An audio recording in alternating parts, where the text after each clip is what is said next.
Hi, a warm welcome to everyone to another episode of MICCI PKF Knowledge Sharing. My name is Sean Chia, the Executive Director of the Malaysian International Chamber of Commerce and Industry. We are one of the longest serving established advocacy business association in Malaysia. We were founded in 1837. Even though we are 184 plus years old, we always bring to you the latest updates so that our members can sustain and move on with their business. All right. The last 2 years was very challenging and we are moving into the endemic.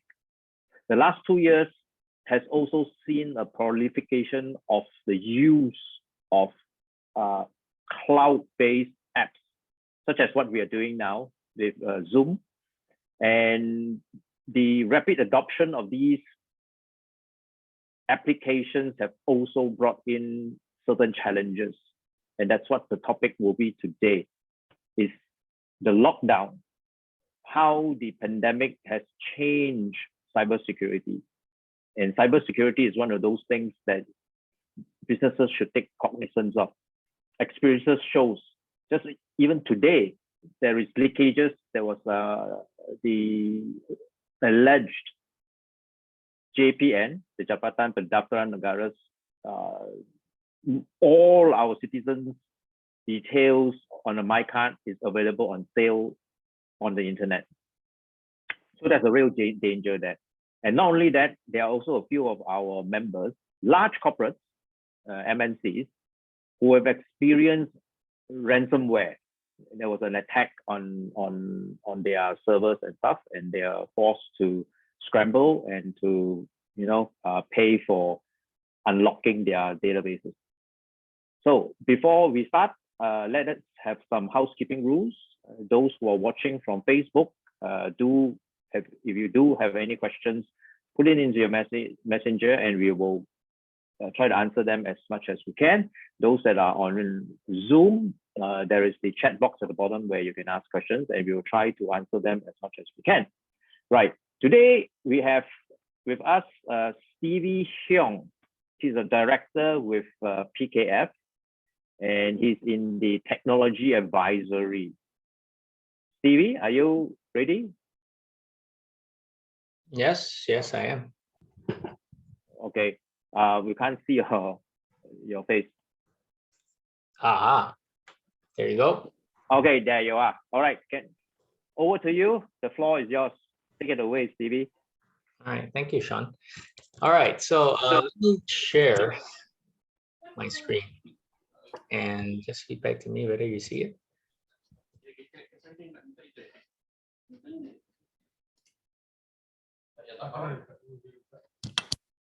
Yes.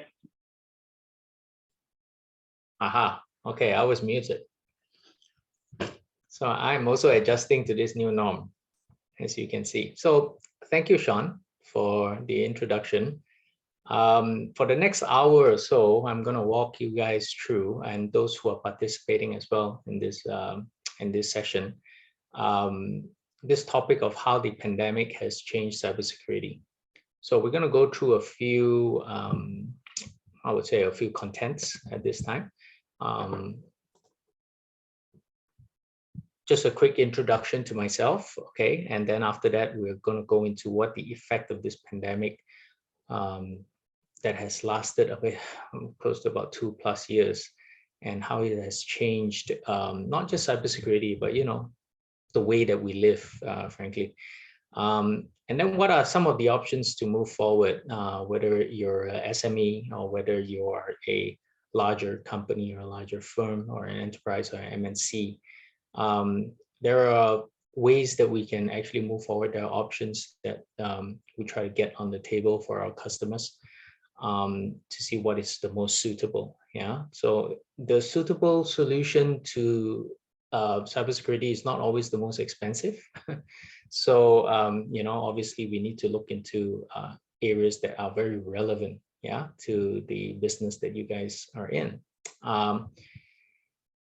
If we have time, I'd like to kind of run through a bit of case studies as well to see how, or what kind of practicality of certain solutions that that can work in the case of there is a cyber attack or there is a cyber threat and so on.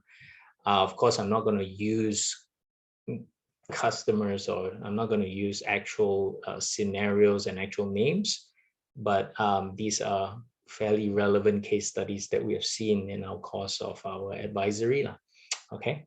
And finally, I'll spend about 15 minutes, I guess, 10-15 minutes on Q&A if there's any, and I'll try to address as much as I can. Okay, so I think that's it. So for the next hour or so, we're going to try to plow through these kind of things, and let's see how far we can move on. Just a quick introduction to our company and also myself personally.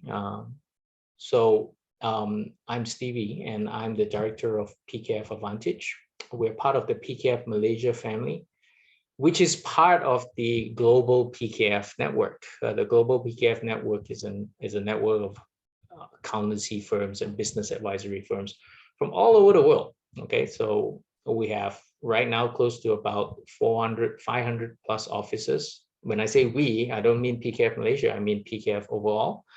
Representation in 150 plus countries. So that's almost all the countries in the world. All right.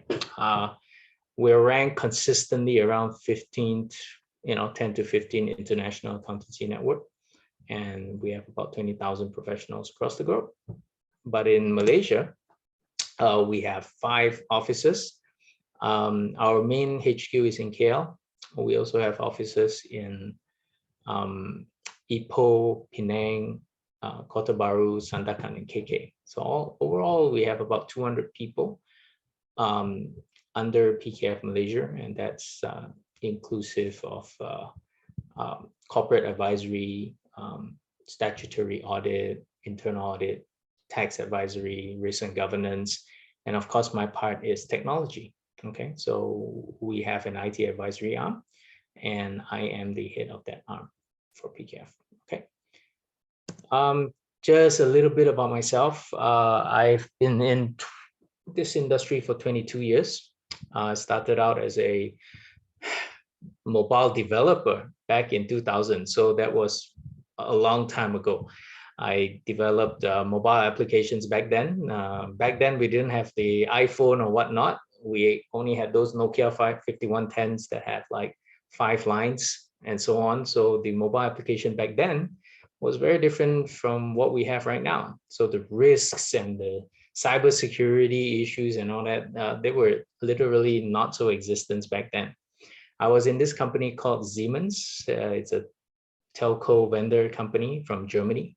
And I was there for about 5 years before I moved on to a company called DHL, which is the delivery express company. But I was doing the IT outsourcing there in Cyberjaya. And I ran the SOC. The SOC is the Security Operating Center in DHL worldwide. So we had to take care of the global network of DHL, which was interesting and also a lot of work. So that gave me quite a fair bit of operational, I would say, experience.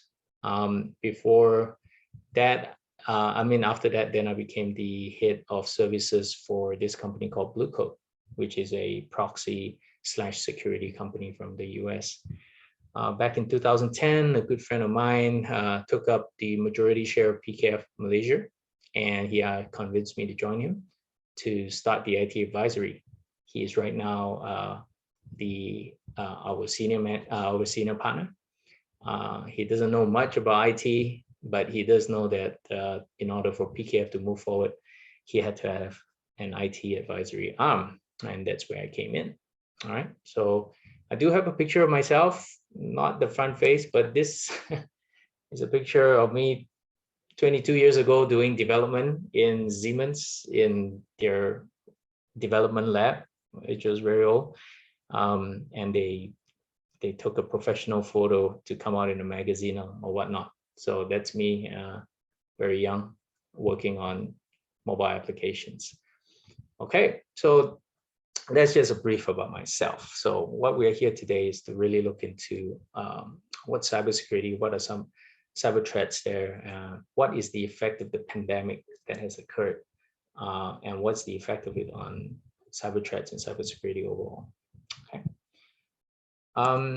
If we take a very, very, very simple graph and we look at the growth and the adoption rates versus the time that we take, I probably would change. I mean, if I could, I probably would change the title instead of how the pandemic has accelerated cybersecurity as opposed to change cybersecurity. Because before the pandemic, cybersecurity or the adoption of technology is kind of going on a kind of a linear kind of path. It's growing at a rate that's comfortable. People are adopting to it, adopting new technology, but not to a point where they're not comfortable in doing it, whether the cost makes sense or not. So the adoption of technology and cybersecurity and cyber threats, they all go together, because the more technology that's adopted, the more there are threats, and the more there are threats, there's a need for security. All right. So if something happens and we all go back to the Stone Age or whatever, and we don't have any more computers or emails and all that, obviously the lack of cybersecurity will probably cause us all to go out of business, right?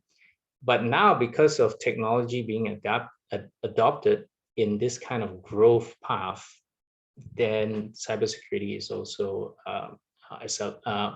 growing. But what happened was, in the past couple of years, that growth path has turned. It has increased, and increased exponentially. People or companies who otherwise would not have thought of adopting technology are now forced to adopt. Even PKF, we had to put in quite a fair bit of investments that we didn't really budget for to handle, let's say, growth, working from home technologies to secure files that are being shared that we can't afford to share over the email and so on. So there's a lot of things that we were forced to do that we probably would be more deliberate if it wasn't for the pandemic. An example would be my dad, my father. He runs a small business, and he doesn't know much about technology. You know, there was one time he said TV was broken, and he called me all the way to his house and found him and my mother sitting down in front of a blank TV, and he says, it's broken, I can't fix it. And I go like, Dad, you didn't plug it in. Somebody took the plug out, you know. And he's that type where you give him a laptop, and I bought him a laptop, 4,000 plus laptop a couple of years back, and said, look, you got to do this. And I checked back 3 weeks or 4 weeks after that.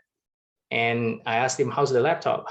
How's the gift I give you? He said, great, I've been using it. And I found out that he has taken out the laptop.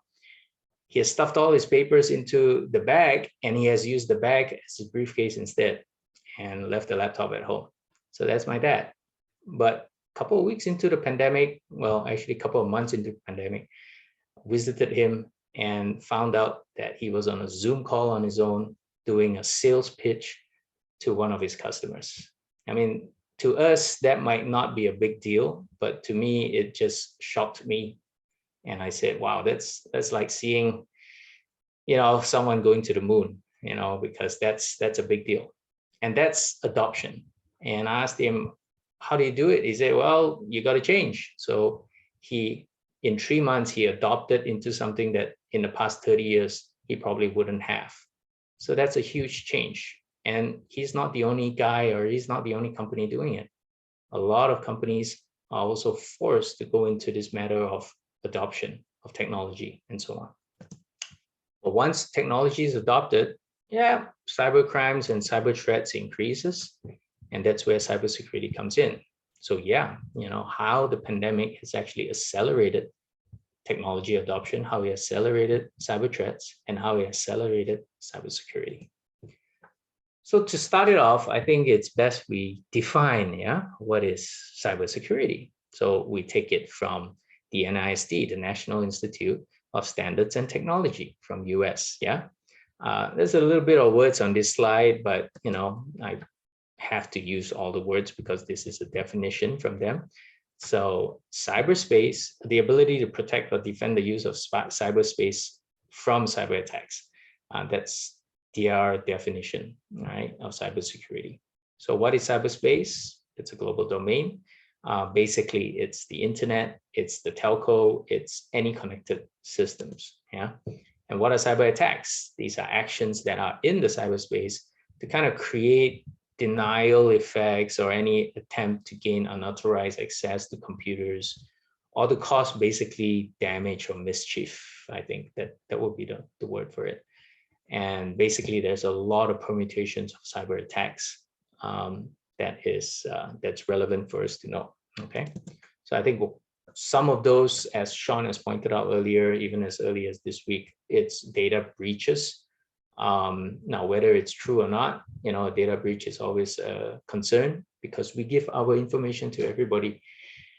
And, we don't really know whether that everybody is actually that concerned about keeping our information safe. And that's the problem. So the next thing you know, you're going to get telemarketers calling you, asking you if you need a loan because they know that you're having some money issues or you're having some health issues and so on. So, there's a lot of reports out there that there's, based on this COVID-19, there's a huge jump in cyber attacks. Malaysia business are being told not to avoid cyber threats, to adapt to it. NACSA has announced that there are cyber threats that are using COVID-19, as a theme. That's very popular. You say that, oh, click on this, to sign up for a, real-time announcement of COVID-19 vaccine, for instance. Back then, we would have been extremely interested in it, and you click on it, and then, things happen. Phishing attacks is also on the rise. So phishing attacks is basically emails sending to you, and you go like, oh, this email looks like it's legitimate. I'll go and click on it. So right now, there's not just phishing, there's spear phishing, which is more targeted. So spear phishing would be like an email from Stevie being sent to one of my guys or one of my colleagues stating that this is urgent. I need you to open this PO because we need to pay this. And so what happened is you open the PO and that's a payload in there, meaning a malware could infect your laptop or your device. Yeah.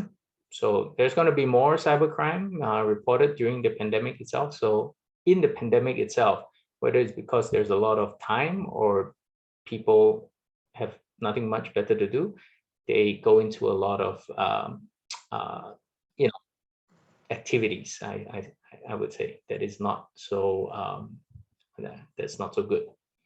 So in March itself, I'm not going to read through, but in March itself, this is a lot of items that has occurred even within March itself, hackers, hacking, and so on and so forth. A very nice site that I like to go to is actually this site called Information is Beautiful. It actually gives a great visualization of what are some of the threats that are out there. And the bigger the circle is, the bigger the data breach is, like for instance, if Facebook were to lose 533 million accounts, it will be there. So this is a great site. I'll put it all, I'll share it with Sean and he will share it with everyone in this session later. Okay, so go to these sites, and some of these sites do have, you can sign up for it, and basically they can announce whether there's any cyber threats or new data breaches that has occurred. So hopefully, we don't have Malaysia in there. If not, that's obviously not that great for us. Okay, so now we're going to go into a little bit of what we call the cyber threat landscape. In order to understand what we need to do as a company or as individuals, we need to know what we are facing.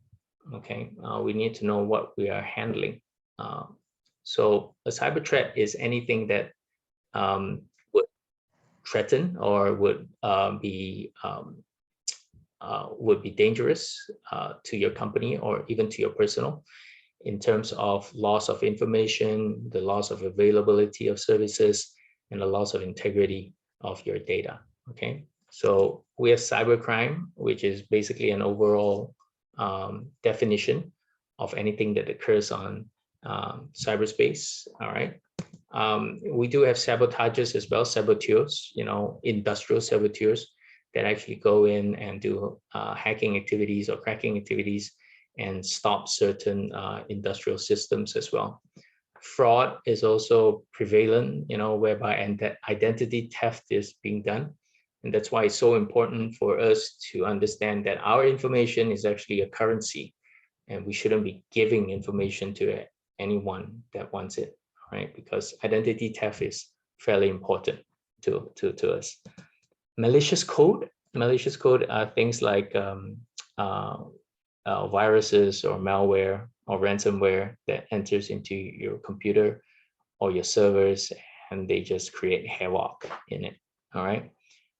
Denial of service is also one thing that we see quite a fair bit, in the cyber threats. While they may not be able to get your information or your data, they can stop you from giving services to your customers. And, sometimes that's quite bad as well.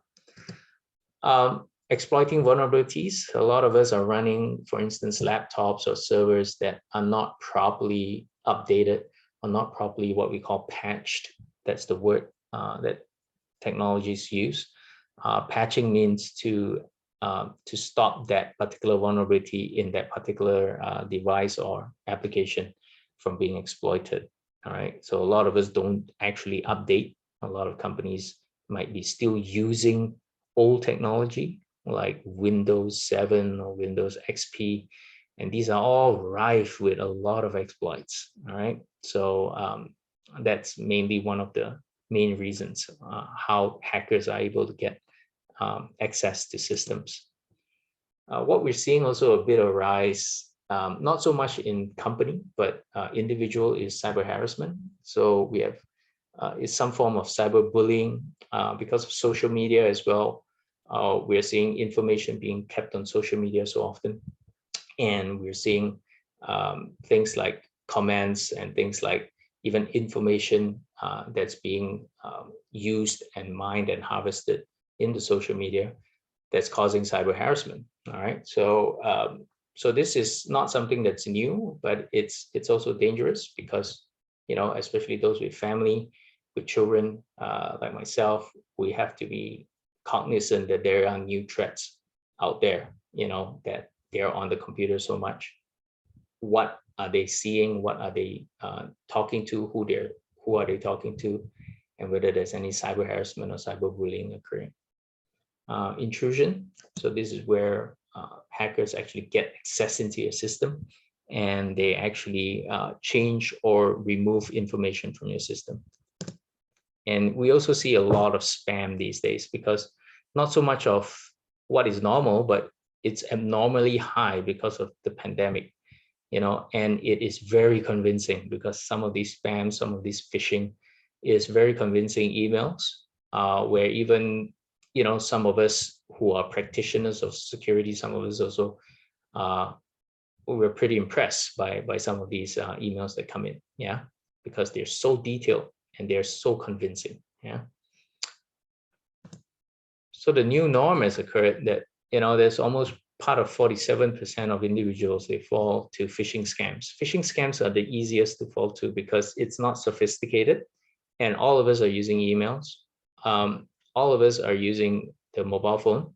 So it's really easy to just take a look at it and say, oh, this is legit. It's from LHDN, or this one's from Maybank, this one's from CIMB Bank. Yeah, it should be fine. I'll click on it.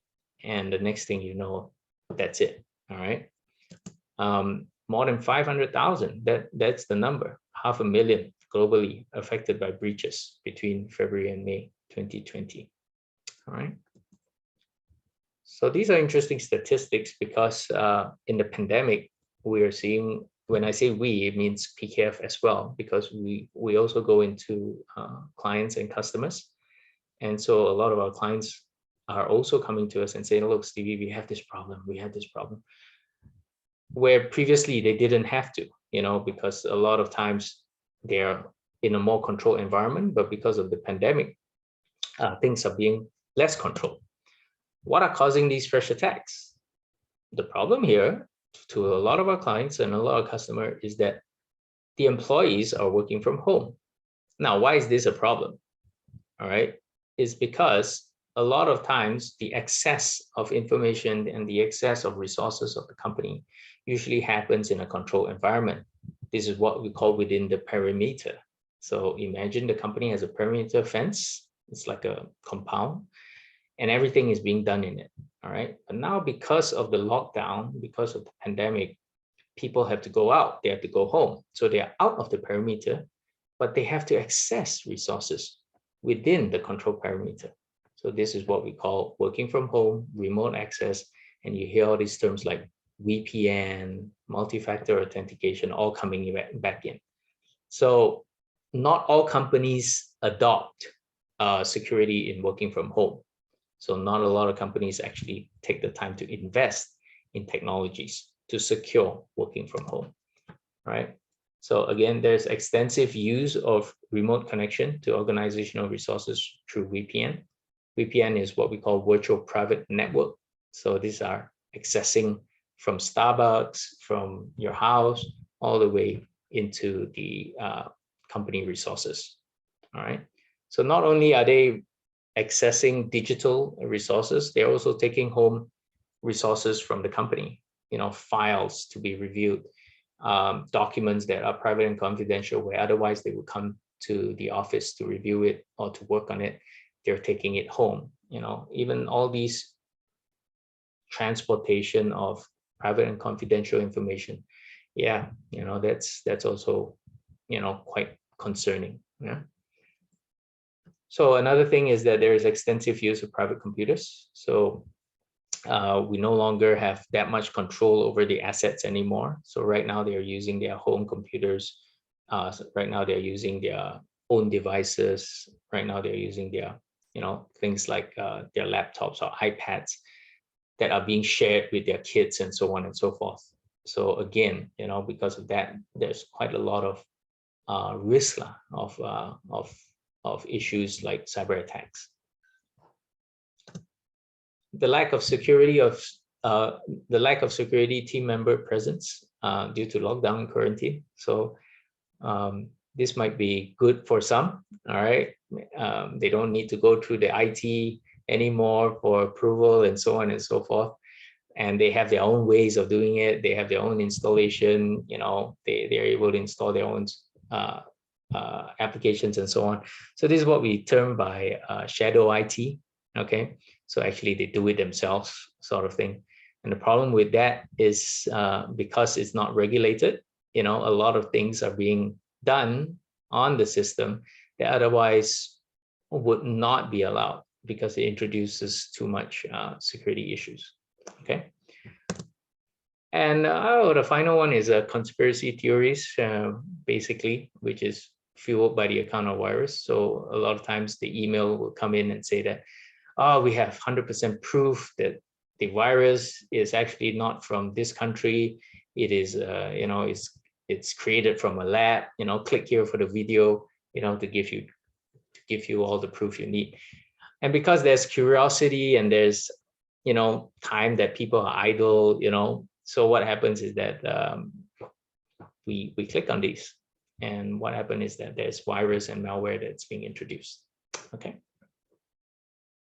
So I like to think about the next couple of slides as in why, people have taken up these, the mindset of a hacker or the mindset of people who are doing these things. Because some of the things that I get questioned about is that why would people bother to do it? Why would people bother to hack me? I'm a small company. Who cares? What is their motivation? Oh, I never make anybody angry. Or, oh, all my employees are happy. All my customers are happy. I don't think I'm at risk of any cyber attacks. So what we have in the next slide is what we call very quickly a rational choice theory. It is how information, interests, beliefs are fed into personal human beings, as into all of us individuals. And what happened is that there are actions on it, and based on the actions, there are outcomes.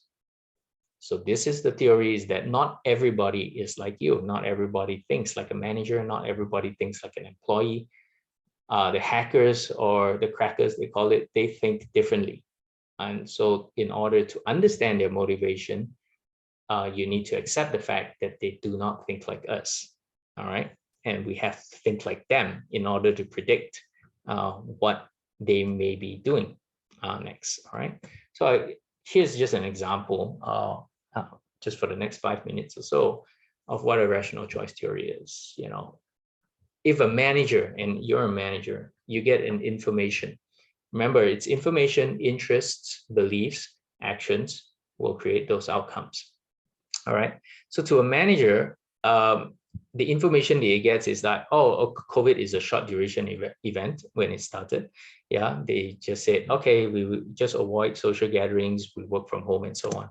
The employees go like, oh, you know, I've got to take care of all these things. You know, I've got to stay home for 2 weeks or 3 weeks or whatever, you know, then childcare, school, how to take care of kids and all that kind of stuff, how to get groceries. But the hackers, they don't think like that. They go like, okay, there are new types of organizations, all right, that's becoming important to the public, all right. People are tracking new cases on these websites. Maybe I can create a website, all right, that gives a lot of information, but at the same time also collect a lot of information from you. You know, buying patterns are changing, so a lot of people are going online. So maybe I, as a hacker or as a malicious user, maybe I can make use of that. So these are all the information that's fed in, and these are why they use this pandemic or use this COVID-19 as an information to create their next input, which is interest. So what are their interests? The manager's interest is hopefully the survival of the business, all right? So there's to take care of employees. Of course, this is an ideal manager, okay? So hopefully all managers are like this. And for the employees, is basically to focus on, you know, health, food, necessities, you know, the Maslow theory, pyramids of needs. But to the hackers or to the malicious user, they want to, their interest is really to exploit, okay, to change, to maybe look into easy targets during this time of pandemic and how we can exploit these targets, all right? What are their beliefs? All right, what we like to think is managers, their beliefs is that they, right now they have limited controls over the outcome, too many uncertainties, too many external factors, don't make harsh decisions. Employees, the same thing, you know, they don't really have too much control because of the pandemic, you know, that we don't know when it will end. But to the malicious user, this is a real opportunity to influence the outcome. The population is vulnerable, the population is, they need information. So this is how we can create maybe more diverse ways of attacks, all right, through malicious website, through malicious applications that you can download to get more information so that I can get more information from you. And then finally, what are the actions? So the managers will focus on productivity, getting back to work. They want the business to grow. They want the business to increase and improve. The employees themselves, they have all these kind of organizational headaches that they have to go through. What are the actions that they need? They got to take care of their kids. They got to take care of their home. They got to do online shopping. They got to work from home and so on and so forth. And what are the actions that we have for cyber attackers? All right. So they can increase their cyber attacks on individuals and organizations. Remember, they are at a very vulnerable stage. Focus on attacks on some industries, for instance, healthcare, right? So right now, because of the COVID-19, there's a little bit more focus on what information are we providing to which organization, okay? So people are worried about their healthcare right now. There's a lot of policies that, like acceptable use policies, that are out the window that companies cannot enforce anymore because of work from home and so on and so forth. And so there's a lot of new opportunities that the cyber attackers can see, and that's what is changing, and that's what's being that's what's causing all these cyber attacks to increase. As cyber attacks increase, obviously the outcomes of these are also quite obvious. Through a report in Interpol, there's close to, in just about 3 months or 4 months, there's 30,000 cyber attacks, 400% increase of daily cybercrime daily. All right. Major malware incidents have occurred, close to 800 of them. Close to 1 million spam messages has been looked into. All right. And that's not including those that has not been looked into. All right.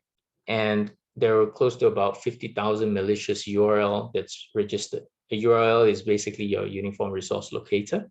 It is actually your website, http blah, blah, blah.com. And that's because people want to target, again, the vulnerable population, by registering websites that are malicious or there's intention to be malicious. And guess what? This is only for one private partner in the Interpol. So if you can imagine extrapolated into many, many, many companies, you can see that companies are being busy or very busy handling just cyber threats and cybersecurity themselves. All right. So there's so many metrics that we can throw out, average ransomware of increase, Google blocking 18 million COVID-19 related scams daily, phishing attacks increasing more than 200%. All right. So once we have all this information in, and we go like, okay, great. What can we do about it? Yeah. I mean, what are we going to do about this information that's given? We don't have the time now, but maybe after the session, I will put out a bit of links or some of the software that people use to gather information. So this is one of the software that we use or anybody can use. It's called Maltego. It's basically it's a software that goes into social media or it goes into open source information. We call it open source intelligence, and gather information about individuals or companies or phone numbers or emails and get more information from them from the internet. So it kind of looks like it's fairly easy to use. So you create like transforms and you basically can say, okay, I'm just going to put a name Stevie Hyung in there. And what I can see his email. I can see the email that he uses. I can see the company that he's in. I can see, the phone number he's using and all the websites that contain his name, his Facebook account, which website has he been on, or, some of the comments that he has put into Google or into TripAdvisor and so on. So it basically gleans information from the internet and basically paints a profile of individuals or even companies, which is fairly scary. All right. So in normal sessions, I usually do a demo of this, but because of time, I can just give the link, and yeah, maybe we can set up another time. Another information that's obviously being used or used a lot is actually Shodan. Shodan is a website that you can go into, and basically Shodan can show you all the public devices that are available on the internet. So it could be your website, or it could even be your webcam that you set up to monitor your house. It could be the network attached storage that you have running in your room right now that you keep all your photos that accidentally you put it on the internet. So a lot of these, you can do a search, and in no time, you can actually go into certain devices that technically you may not, you're not supposed to be in, okay? So hackers are using all these tools out there, and these are just two of many, many, many tools that they use to either gain access or gain information about you, or to take identity or to take information from you. So we got to be very cognizant of this threat that is out there. It doesn't take a genius to use these tools anymore, because all these tools are so professionally done, that it's fairly easy. So you don't really need too much knowledge to actually procure the amount of information that they have. All right. So we're about time. And so you say, look, Stevie, thank you for painting the picture of what post-pandemic cybersecurity threats are. What are the ways to move forward? As an enterprise, as individuals, what are some of the things that we need to do? I think the first thing that we need to do is really to recognize the challenges. There's no one solution to fit everything. So if you were to say, Stevie, do you have a silver bullet? Nobody has a silver bullet for cybersecurity. The only thing that I always tell my clients is that we just got to keep up, in terms of the cyber threats. The cyber threats they always seem to be one step ahead, of the security guys. So just keep up and really just kind of, put as many deterrent as possible to stop, cyber threats from affecting your company. So different companies and organizations, they would have different risks, different challenges ahead. For SMEs and even for larger firms, these listed down would probably be some of the common challenges. Number one, low cybersecurity awareness of the personnel. You heard this often mentioned, and it's worth mentioning again. The weakest link of cybersecurity is usually the people behind it. You can spend millions and you spend billions on securing your company using technology, but if the people are not aware, then that's where the weakest link is. So cybersecurity awareness of personnel is important because not all personnel or not all employees are out to be malicious. A lot of the times, the accidents happen is because the employee is not aware. Oh, I'm not aware that I'm supposed to put all this information on my Google Drive. I'm sorry. I thought that was the fastest way to share it.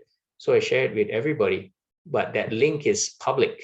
So anyone that clicks on that link is able to see every single thing of your customer, So that's just an example, So things like that is because actions are being taken that they're not aware of.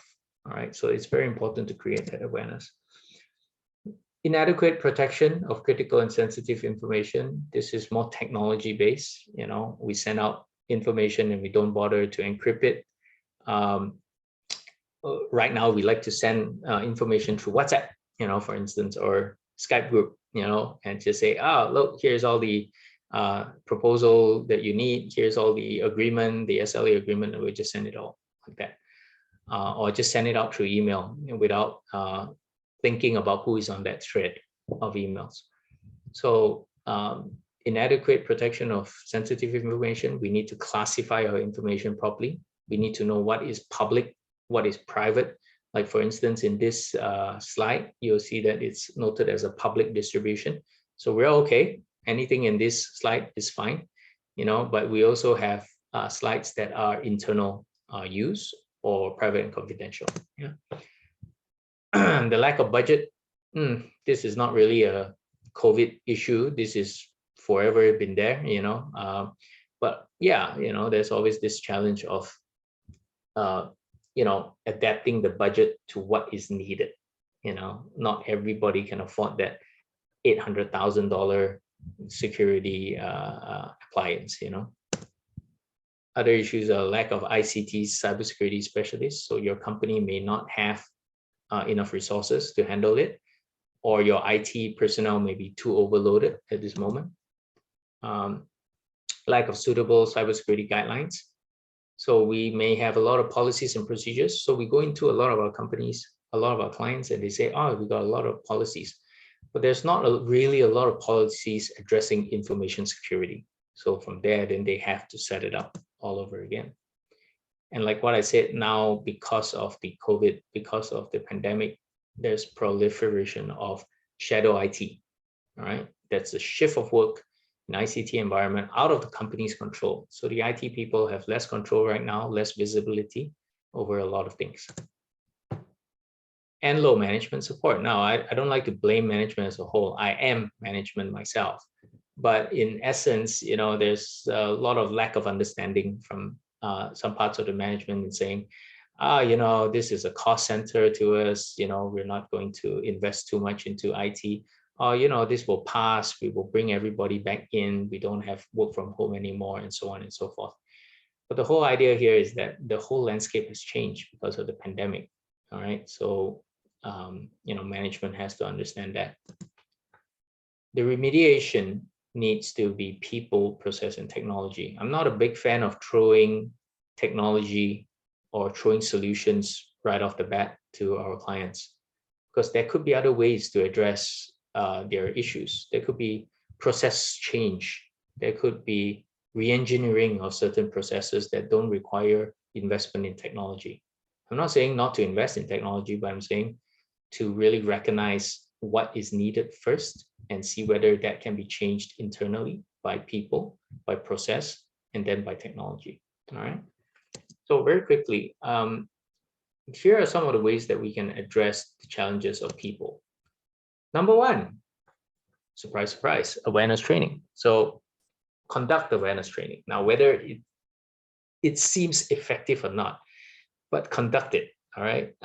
You can get people to conduct it for you, or you can do it, CBT, computer-based, or you can do it anyway. You can have awareness banners on the laptop, or awareness banners in the office. So be creative about it, but understand that people need to know that leaving a USB stick lying around is no go, or just talking on the lift, in the elevator about confidential information where there are other people listening to is no go. We even have people talking in the toilet, for whatever reason, and confidential information is being heard by other people. All right. So these are some of the easier ways, of awareness training. Make sure awareness training also includes social media. There's a lot of information that people can get from social media, a lot of information of companies, of customers, or who you're with. So we like to say a lot of things on social media, but sometimes the things we say may not be actually something that we can say, you know what I mean, publicly. So be aware of it. So some companies even have teams to go into social media to wipe off social media information that is put in there by their employees. Aside from that, create your policies and procedures. Make sure your policies and procedures are intact. You do not need a policy and procedure to go like 4,000 lines, like a novel, like War and Peace, but you need policies and procedures that are easier, concise, easy to understand, okay, and easy to follow, and also addresses the relevant areas: information security, how you do backup, how you do access control, physical control, and so on and so forth. Surprisingly, a lot of companies, they overlook this, the management of third parties. They have a lot of service providers with them, but they spend a lot of time securing themselves, but they don't spend a lot of time looking into the service providers, okay? So this causes a fair bit of headache because, when that happens, obviously the service providers could be weak. They could represent the weak link in their security chain. Once you have addressed the people issue, you can look into the processes. And one of the ways that you can do and improve your process is actually going into a review and an audit. All right. We've done a lot of reviews and audits over the past decade, I guess, and we've seen a lot of different types of vulnerabilities or a type of conclusions from different companies. So sometimes even the bigger companies, they have bigger gaps, to look into. But that's the whole point of a review and audit, is to identify these gaps and prioritize these gaps based on your risks, and then know how to address it. Yeah. The next one is CIRT.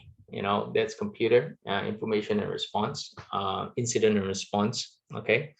So how you respond to incident is important, and don't fall into the trap of saying we're small, or we're not important, or we're just a manufacturer, we don't have that much web presence, and so on and so forth.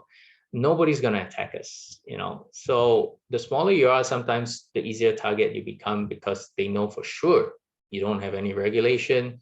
You have one guy doing everything, you know, he's installing the computers, he's doing the security, he's sweeping the floor, he's doing the coffee, you know, that kind of thing. So they know that because of the lack of resources, they can attack you. And especially if you're a small company servicing a larger company, you become a major target, because they know that if they can't get into the company, that big company, they're going to go through you. You can become the Trojan horse. So once they hack into your systems or your computers, from there, then they can move into the larger targets. Yeah. So don't fall into that trap of thinking that you're not important enough. So always have a incident and response team. If there's a hacking that occurred, if there's a incident that occurs, what am I going to do? Who am I going to report to? What's my communication lines? How do I communicate to my customers, and so on. Access management. So again, to change the process of, you know, using your passwords, strong passwords, and now what a lot of people are talking about is a multi-factor authentication. So you see it and you hear it, and it's useful, because what happens is that we're no longer trusting passwords only. Passwords is something that you know in your head, but what I want to see is that this person actually has another factor of authentication. Is he the person that he say he is? So let me check his handphone. It's something that he has. All right. So I'll send an OTP, or one-time PIN, or one-time password to the phone. Why don't you check it, so that I know that you own the handphone? So it's something that you own, or it's something that you are. You know, biometrics is another factor of authentication. So that's what we mean by multi-factor authentication. I would highly and strongly suggest and recommend to turn on MFA if there's a chance, you know, especially on your emails and so on and so forth. And finally, this word again, patches, you know, just make sure your IT team would be able to patch, but the problem is sometimes patching is not good enough. You need to do a wholesale upgrade of your systems, and that has a lot of cost as well. Okay, but this is something that that we highly recommend, because systems that are patched has very, very much lower vulnerabilities, a strong deterrent to cyber attackers. And some of these technologies that come in is, you know, you can purchase network security systems like firewalls, antivirus. You can go into email protection that protects you from phishing attacks and so on. You have encryption. To encrypt is to protect that particular information, so that if it's lost, then nobody can actually read it, right? Monitoring to see who is coming in and who's going out, not just from physical, but also from a virtual perspective. Physical security, and also to secure your backups, all right? So these are some of the ways that to address the challenges that we're facing based on the changing landscape of cybersecurity, to ensure that, you know, the company's asset or information is being protected as it is. Okay. Sean, it's 1 o'clock right now. I have a couple of slides that goes into case studies, but it's up to you to, if we want to go into Q&A. Yeah, it's great. There's some questions I was looking at. You're talking about, let's say, if you're addressing an SME, some of these, other than the easy parts where you do awareness and physical security, you know, the locking and stuff like that. Then there's the other part where you have a lot of technology. So I'm just wondering, for a SME that doesn't have the human resource to take care of all these things, what if they use a lot of these cloud-based applications? For example, Gmail. I host my application on Azure or one of those data centers out there. I'm transferring, in a way, outsourcing the risk to a more professional and knowledgeable. Yeah. How safe would that be? Because it scares me when you mentioned that someone putting things in Google Docs, and you're assuming that Google has got this ISMS, very tight security for hacking, etc. Yeah, that's a great question. To me personally, I think cloud adoption is actually good. I'm not someone that would not want to adopt cloud, because the amount of investments that they put in, and you go like, how do I know that Azure is secure? How do I know that AWS is secure? How do I know they're not doing these things with our information and all that? Well, there's a lot of peer reviews, number one. There's a lot of audits and reviews that they independently go through. You have the SOC audit, the SOC2, SOC3 audits.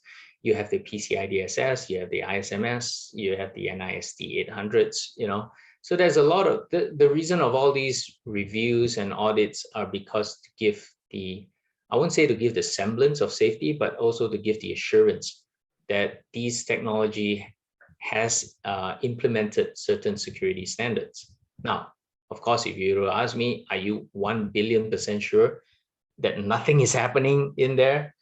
We will never be 100% sure of anything except death and taxes, right? So at the end of the day, these are basically out there to give us a reasonable assurance that our information and our data is safely stored, transmitted, and being processed. I don't resell any of these solutions, but because we do so much consultation to so many different type of companies, I totally understand if you're saying that the lack of resources, and it's better to just kind of leverage, on AWS or Azure. Azure has, for instance, Azure Monitor. So it's a monitoring service, right? If you want to do it on your own, you need to hire 2 or 3 people. You got to pay them $4,000-5,000 each. Boy, that's a lot of cost, right? Yeah. Yeah. Okay. I mean, you're talking about Azure and you're talking about AWS. For those people who are not technically inclined, one is Amazon, the other one is Microsoft. Then what about all those like locally? There are also some local data centers that more cost effective in that way. I guess you have to. That's where the challenge is for. I just use the word ISMS, and you know what I'm talking about, but not a lot of people would know what is ISMS, SOC 1.0 and SOC 2.0. So if I'm a GM or owner of a mid-sized company, I want to be secure, I go onto the cloud. So I'm going to look at, a lot of these local players who has their, data centers here. Right. How do I determine, the rating, or is that a way of finding out? Look, it's the same way, at the end of the day, whether there's an independent assurance. I mean, of course, they can say that they're secure, but that's not going to be good enough. So what independent assurance can they provide? So like you said, the ISMS, the ISO 27001 is an independent standard that they have to strive for, and they get audited independently, not by themselves. I would recommend to look first into these particular standards, so that at least you have that assurance. So a SOC 2 is another one by the AICPA to ensure that privacy is being protected as well. You got things like PCI DSS in some ways, but probably I would recommend maybe more leaning towards the ISO, or even very cloud-based security or cloud-based standards like the CSA. They have this Cloud Security Alliance. So some of our customers do go through the trouble to actually go through multiple assurance standards to tell the enterprise and say, look, we are serious about this cloud service that we're offering you. Okay. But maybe I would also maybe at this point note that actually clouds, even AWS and Azure, they go through what we call cooperative security. So basically, it's not everything that's on them. You know what I mean?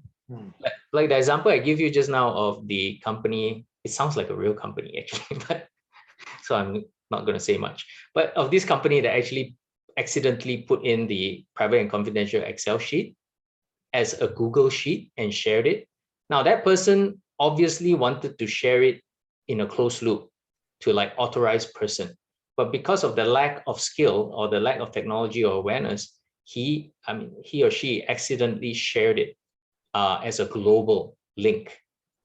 Now, of course, we need to know the link in order but there's no other access. He doesn't control it. He or she doesn't control it based on the usernames or access methods. So it's not just about the provider of the infrastructure, it's also about the user. There's a saying in IT, we call it problem is between keyboard and chair. And that means it's the user issue. It's not the usage of the technology. Yeah. All right, great. Yeah, that gives a bit of a comfort, right? So I guess for SMEs, all you need to do is in the way of assessing risks versus likelihood of that happening. You take a decision on it now, whether you want to take that risk or you want to outsource that risk. It's got to do with cost benefit. Yeah. Okay. There's also the other point about the social media. Yes. There's a lot of information that can be gleaned from your social media posting. Employers or buyers are now actually going to social media to look at your background. So for those people out there, be careful in terms of what you post. Yeah, that's okay. Great. Case studies. Let's show some. Which is quick. Got about maybe 5 minutes more. Oh, okay. All right. This is just case studies that we. It's not to any particular customer or companies, but it's something that we have gone through. And we're just going to go through a very quick overview, not going into too much details. So one of the first ones that we have right now, we hear a lot is ransomware. I don't know. In 1 year, the past year, we have had conversations with clients, I suppose. This is real. Stevie, this is real. A few of our members got caught in this. Right. So now it's really difficult to recover from ransomware. I don't mean to be bearer of bad news or whatever. Some might say, just pay the ransom, in Bitcoin. Someone now Bitcoin so cheap, that kind of thing. Yeah, but after paying, you don't know what is there. They may give you the keys to the files that are being encrypted, but it could be a little bit more than that. There could be already payloads that are in. There could be already certain monitoring tools that they've installed. The compromise of the system is something that is not identifiable or well known if you just pay and you assume that these guys are honorable. They're not honorable. There's no honor. So you don't know what is there after that. Okay, so one of the ways that we can probably try to recover is, of course, to find out where the issues are of ransomware, where the vector of attack is. Now, these require a lot of specialists. So we do have partners that we work with, that really specialize in the investigation. They really specialize in forensics to kind of look and say, hey, this is the problem. This is where it occurred. You got to stop it so that it doesn't occur again in the future. But how do you recover from it? And that's why, even though it sounds boring, backups are extremely effective, for us. And what I mean is that if you don't back up, you don't have the information that's gone. Once you get ransomware, they're locked forever. You don't have the keys anymore. So if you do proper backups, now, of course, you have to verify that that backup itself is not compromised as well. Okay, so you got to be a little bit more aware of that. Yeah, the scary story I heard is that when you get your ransomware attack, the actual attack could be about 5 months, 6 months before. It's already in there slowly watching. Right. Yeah, so it is possible that actually in cases where your backup is also compromised, or some ransomware they actually ransomware the backups as well, because the backup is unfortunately stored on a shared drive, right? So that's the problem. But you still have to carry it out, and make sure that the backups are stored offline, so the criminals cannot encrypt the backup. Yeah. Right. So provide security awareness as well to the staff. Another ones that we see is lost and stolen asset. I think you heard a lot of stories from banks and so on and so forth, that they go out and they lost like a whole bunch of information on the laptop or on the network attached storage and so on and so forth. This is a true nightmare story for many companies. In this case, you can work it out on a policy where staff are not supposed to take information out, or only take information that they need. So this is what we call privilege access use. Okay, need to know, need to use, that kind of thing. Ensure all portable devices, if they're lost, at least to be encrypted, with maybe the private key, that nobody knows about. So in that case, even though it's lost, information still cannot be retrieved, right? But again, security awareness is key. When a staff takes something out, an important thing, don't on the way go to mama, leave the laptop in the car, or leave everything in the car, and then go to the mama and then find out everything is lost. All right. So things like that needs to be created in terms of the awareness. And of course, we have hacked email as well. So emails that are being hacked. Probably the safest way to do this is really to increase your access methods. Multi-factor is one thing that I advocate a lot, even on your Microsoft account and so on. Use multi-factor if you can, all right, to access all critical information.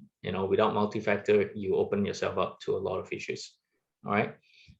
Implement strong passwords. So if you want, you can change those passwords, but there are some companies that they say changing passwords actually make it weaker, because now people have to remember passwords. They're going to write it down and so on and so forth. Or use a password manager, or PAM, they call it, and access management, where it's easier for you guys to access certain devices without having to use the password itself. Right. So, because of time, I can't go into too much detail of some of these examples that we see out there. Yeah. But yeah, so these are some of the remediation that we can actually put in.